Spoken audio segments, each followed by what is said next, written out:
Hi friends, welcome to this latest episode of the Nationalist View, and we have with us our special guest, Shri Salahuddin Shoaib Choudhury Saab. Salahuddin Saab, welcome to the show, and thank you so much for taking time out from your busy schedule. And thank you to all the viewers for watching. Today we are going to again talk about Bangladesh. There are a couple of developments. Let me introduce Mr. Choudhury, though it's just a formality. He's a very well-known journalist, international journalist. He's based out of Dhaka in Bangladesh, and he edits Blitz, the topmost weekly, one of the top weeklies of Indian subcontinent and South Asia. It is very well known for its investigative journalism and also basically a stand in favor of the democratic forces. Mr. Chaudhary also writes for a number of international publications, and he is a counter-terrorism expert. Sir, my first question is that recently you tweeted about a statement of the army chief of Bangladesh, General Waqar Uz Zaman. So, how the army is looking at the current state of affairs in Bangladesh, because it seems to be going in the hands of Islamic radicalists. Recently, you have also tweeted one of the interviews which we have done with Mr. Michael Rubin of Middle East Forum and American Enterprise Institute. That is where he has said that probably Bangladesh is on the verge of becoming next Afghanistan if nothing drastic is done. So will the army intervene? How army is looking at it? Because Bangladesh has one of the most professional and secular armies so far, and that seems to be the only hope. So what's your take on this, sir? Thank you very much, Arunji. First of all, you see, until recent time, Yunus and his people, they have been claiming that what they have done against Sheikh Hasina during July and August, in their version, they want to say it was a revolution. And they claim themselves as a revolutionary government. First of all, Yunus he has a interim regime. It's not a caretaker government.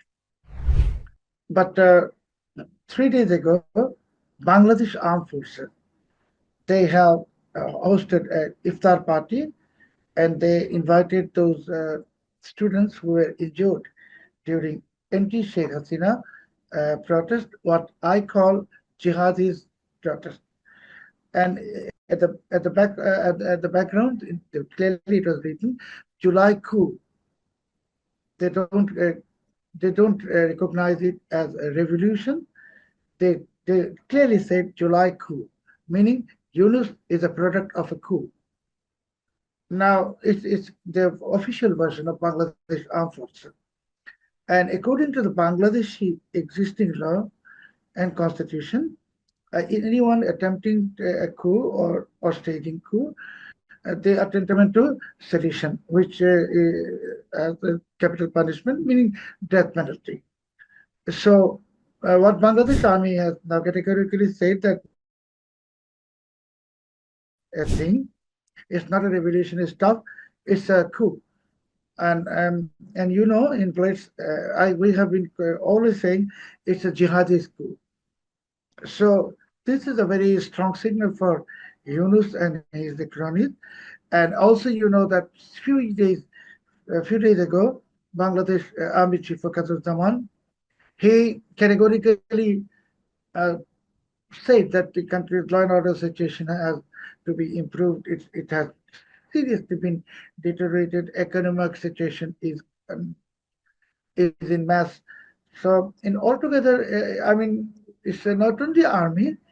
People of Bangladesh, they are anxious to get rid of this regime, which is being planted by many elements seen and unseen.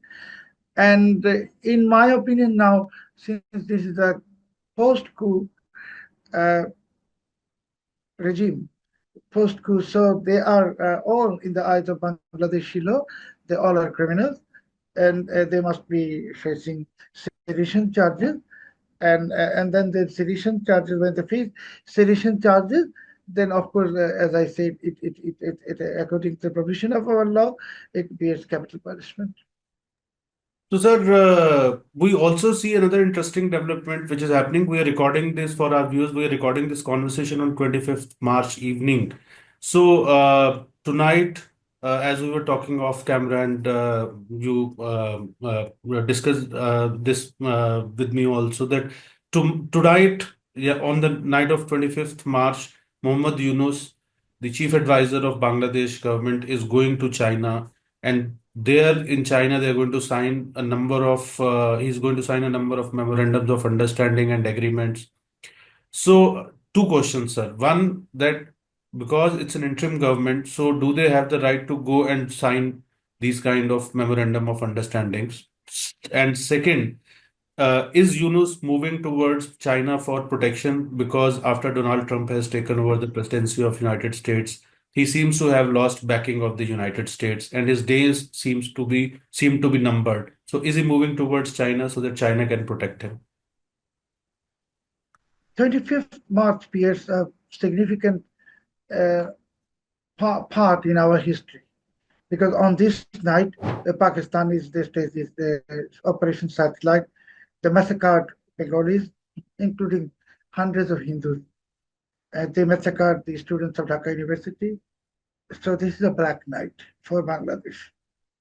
And 26th March is the day when Bangladesh declared independence. It is the Pakistani occupation forces. So since Yunus is an anti-liberation element and pro-Pakistan, so he is departing this country exactly on this black night.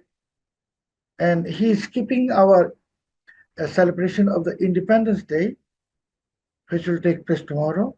He is also skipping the Eid because though the jihadis they consider Yunus as their sultan, but Yunus is not a Muslim at all. He does not fast during the Ramadan. He does not offer prayer, and he will be enjoying his days, regular days with his uh, Chinese uh, brethren. All of them are, they don't have any religion. So Yunus does not have a religion at all.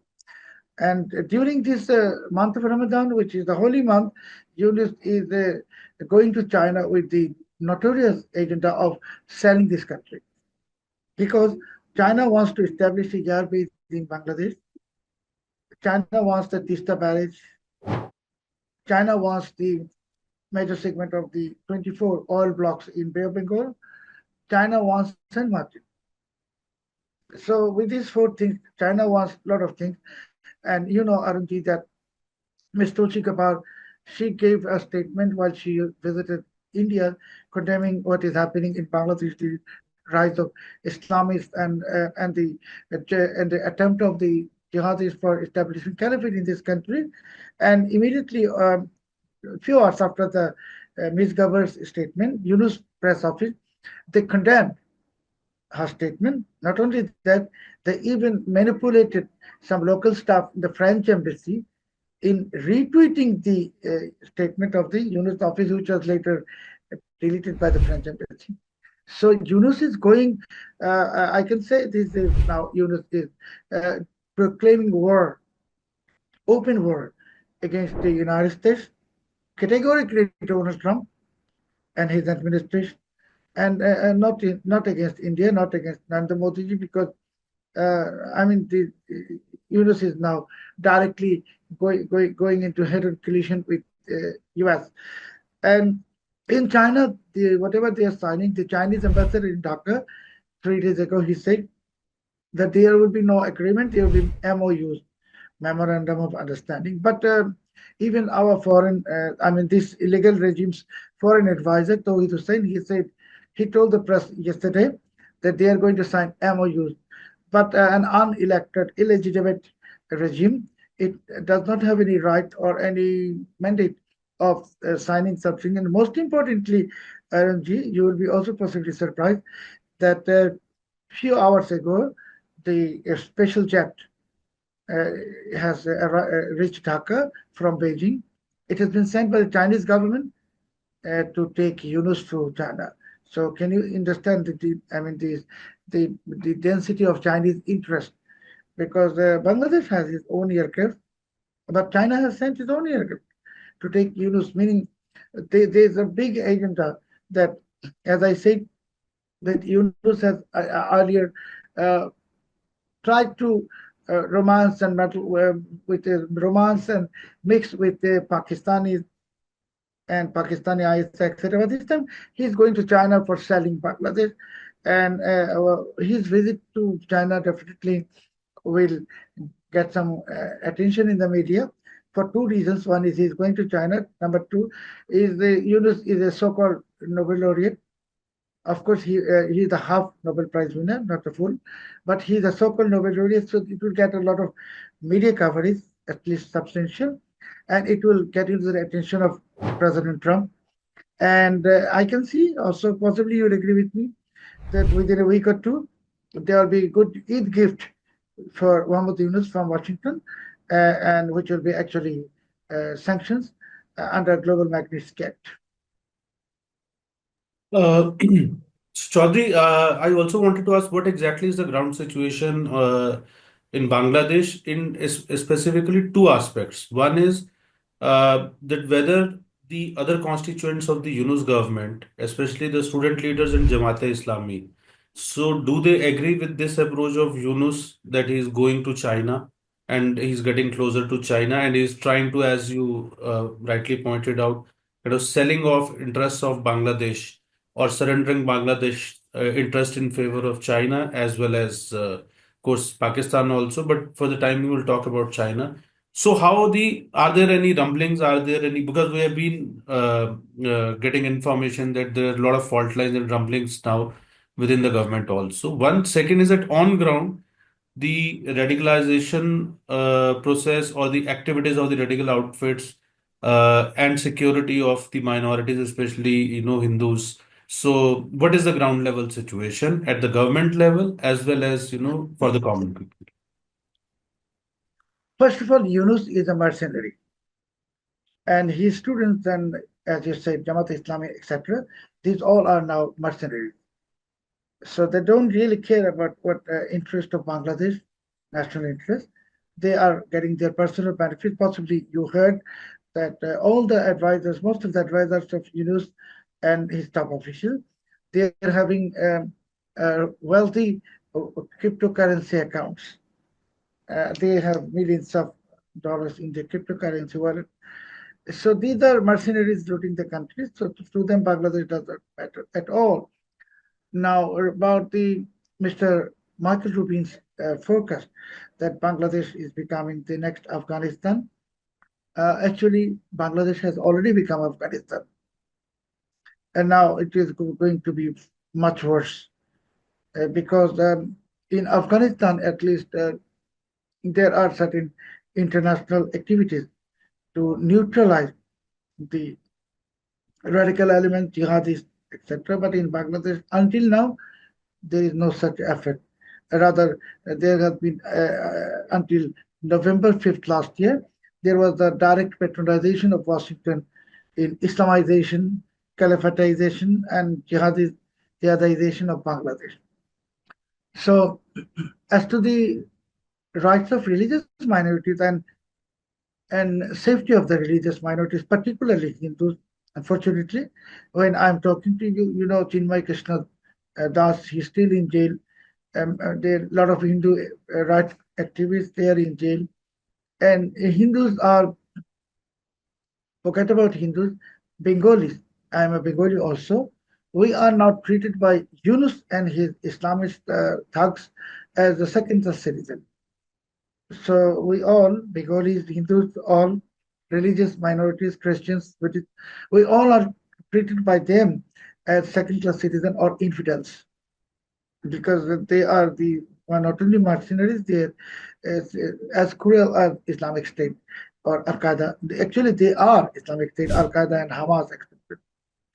And the second thing is that, which is very important, that the so-called student leaders of Yunus, they have established a party, a National Citizens Party, which is nothing.